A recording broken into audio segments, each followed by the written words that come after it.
오늘은 한남 장애인 심리상담센터에 계시는 김영구 목사님으로부터 희망택배를 배달받아 왔습니다. 이름 그대로 장애인의 심리에 대한 상담을 하는 곳이에요. 아, 장애인 네, 심리? 특히 중도 장애인들을 위한 중도 곳이죠. 장애인요? 네. 아, 비장애인이 장애인을 상담하면 좀 사람들이 거부감도 있고 불편함도 있는 거예요. 또 속도 많이 안 털어놓고. 왜냐면 그만큼 그분의 심정까지는 모르잖아요. 그렇죠. 그래서 장애 입으신 분이 장애인들을 상대할 때는 좀 더 편하게 가는데 물론 이제 초기에는 거울 단계로 내 모습이 저 모습이야? 이래서 좀 거부감을 느끼는 분도 있다고 하시더라고요. 그래요? 원래는 이게 휠체어를 탄 목사님을 만나게 되면 네. 장애인을 상담할 때보다는 그래 좀 사람들이 마음이 놓이잖아요. 그러니까 네. 이 김용호 목사님은 처음에는 굉장히 튼튼한 지리산 종주도 7번이나 할 정도로. 세상에. 아, 그래요? 네, 그런데 2009년 11월 29일 주일 오후에 네. 심정지가 온 거예요. 교회에서 쓰러지셔가지고. 아, 갑자기? 네. 그래가지고 응급실로 옮겼는데 네. 응급실에서 심폐소생술을 7번이나 반복한 거예요. 세상에. 응급실 이게 심폐소생술라서 살아나면 또 심정지가 오고. 또 하고. 그러다가 7번 심정지가 왔는데 갈비뼈 다 부러지고. 그러니까 이제 그 심폐소생술을 7번이나 했으니 네.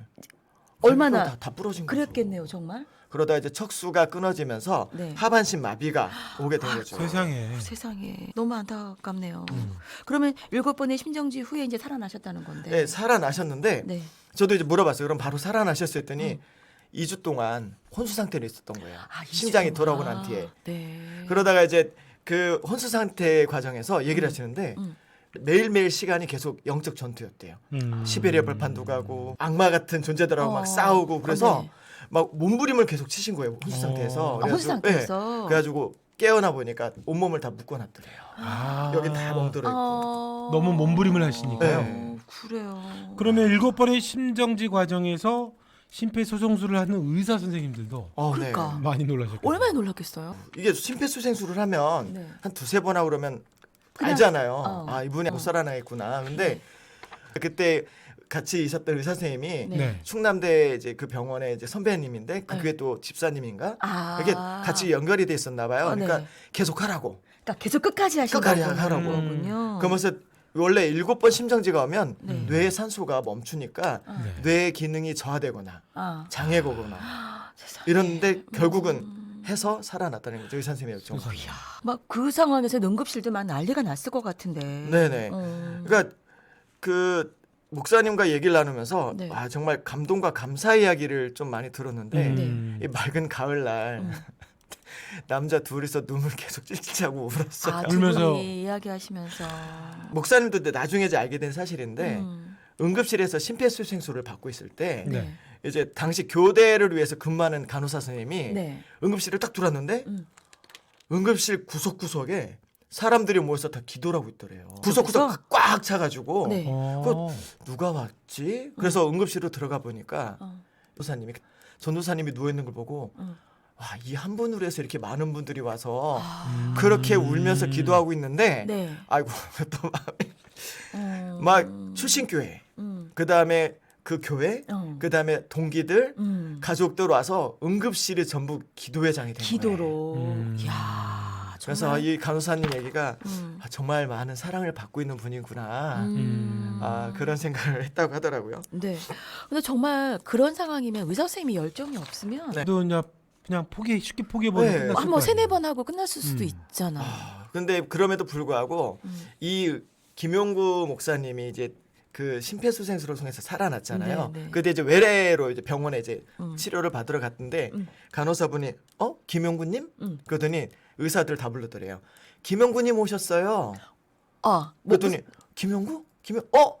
그 전설이 된 거에서 왜요? 그랬더니 우리가 포기하지 않고 계속 하니까 살아나는 걸 보고 이게 우리가 그냥 섣불리 생명을 포기할 수 없겠구나. 그러니까 끝까지 하면 되는구나. 네. 뭐 이런. 그래서 의사 선생님들과 간호사들 사이에서 이게 다 전설로 그날 밤을 모두가 다 알게 된 거죠. 그분들에게도 정말 귀한 거를 보여주신 거네요. 그러네요. 그래서 귀하네요. 어떻게 생각해 보면 하나님이 우리를 포기하지 않는 것처럼 의사 선생님도 그렇게 포기하지 않는 것에 대한 어떤 열정을 갖게 됐지 않았을까.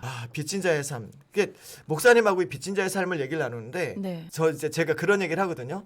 한 번도 살아보지 못한 오늘, 아침에 기도할 때, 네네네. 밤에 기도할 땐 다시 돌아오지 않는 오늘. 네. 이게 어떻게 보면 우리의 종말이잖아요. 건전한 목사님하고 이제 그 응급실의 상황을 얘기하다가 갑자기 서로 상상하다가 계속 한참 물었어요. 맑은 가을날에. 근데 오늘 또 이제 흐린 날인데 남자 두 명이서 남자 두 명이서. 그래서 오늘 그것도 어른 중년의 남자 두 명이서. 그래서 목사님하고 오늘 아침에 목사님 가요 했더니 우리 갱년기인가 봐요. 여성 호르몬이 나오시는군요. 네.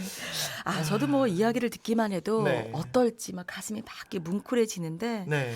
그래서 이제 목사님께서는 중도 장애를 가진 분들을 대상으로 네. 이제 사역을 시작하시게 된 건가요? 그래서 목사님께서 그러시더라고요. 지금 생각해 보면 그날 밤이 고통의 밤이었다고. 고통의 근데 밤. 그게 고통의 밤이 아니라 하나님은 그 밤을 기적의 밤으로 바꾸셨다고. 할렐루야. 그래서 목사님께서는 나에게 주신 그 기적의 밤을 마음에 이렇게 새기고 나처럼 중도 장애를 입은 분들에게 저도 그랬어요.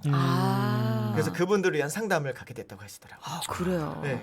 그러면 이제 후에 목사님은 상담을 전공하시게 된 건가요? 네, 한남대학교에서 이제 상담학으로 박사과정 코스석을 마치시고 이제 논문을 수후하시는데 네. 이 생각해보세요. 보통 목사님이 어. 상담하러 왔습니다. 그러면 성경책을 이렇게 끼고 오잖아요. 음. 근데 이 중도 장애 분이 상담하러 온다는 목사님 온다고 하는데 휠체어를 타고 쑥 들어오니까 순간 나와 같은 휠체어 무장해제를 당하더라고요. 그렇겠네. 내 마음을 알겠고. 네. 그러니까 그 목사님 표현이 이래요.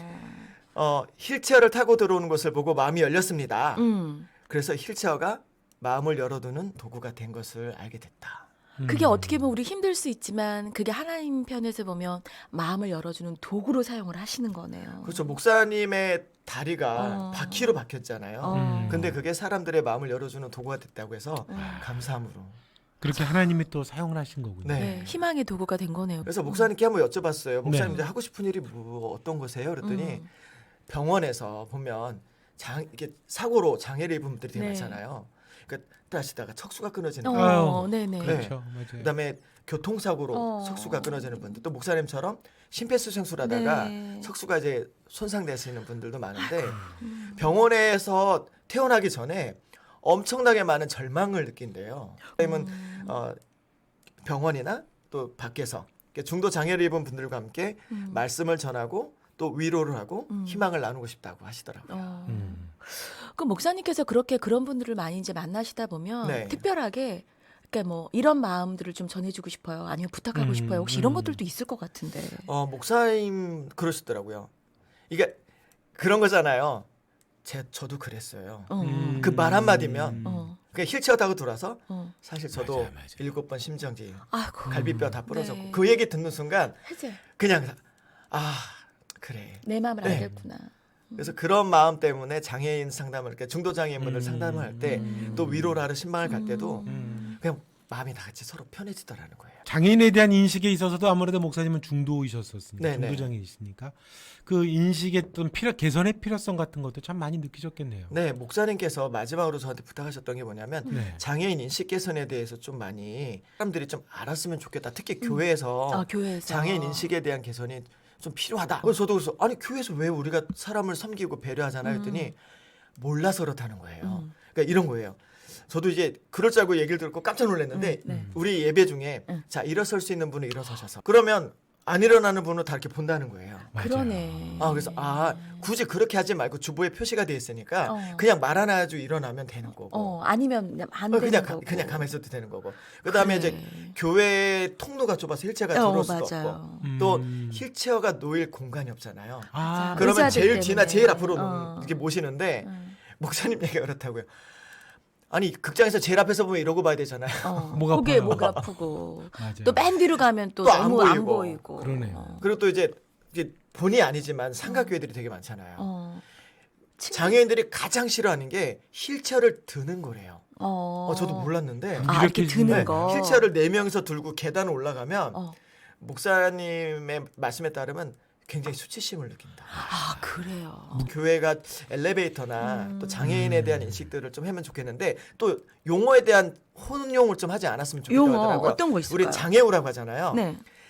장애우는 장애인들끼리 우리 장애우라고 표현하는 거래요. 그러니까 친구, 그치? 친구. 그 네. 같이. 비장애인이 장애우라고 하는 건 네. 결례라고 하더라고요. 네. 그래서 장애인, 비장애인. 비장애인, 네, 그러니까 저는 그렇게 처음에 나누죠. 목사님 정상인이어서 장애인이 되셨는데 아니 목사님 그게 아니고 비장애인에서 장애인이 장애인. 됐어요. 그래서 그런 용어도 우리가 사실 많이 혼용하고 있는 건 아닐까. 그러네요. 또 김용구 목사님께서 그러시더라고요. 네. 그러니까 이렇게 살아난 것 그리고 이렇게 사역할 수 있는 것 이렇게 된 것은 가장 큰 힘은 이분은 이렇게 표현했어요. 정. 정? 하나님에 대한 정. 아, 하나님이 나에 하나님에 대해서 대한 그렇게 정. 애정을 갖고 계셨고 또 그렇게 기도해 주셨던 많은 사람들의 나에 대한 애정 그리고 하나님에 대한 그런 애정들 그래서 그렇게 정으로 이겨낸 것 같다고 말씀을 하시더라고요. 네. 근데 다만 여기서 보면 정이라고 하면 믿음보다 좀 약한 것처럼 보이잖아요. 하지만 그게 사람들과의 관계와 하나님과의 관계에 더 깊이 들어갈 수 있는 관계 도구로 된 것 같다고 하시더라고요. 통로인 거죠. 네. 네. 그 우리도 그렇잖아요.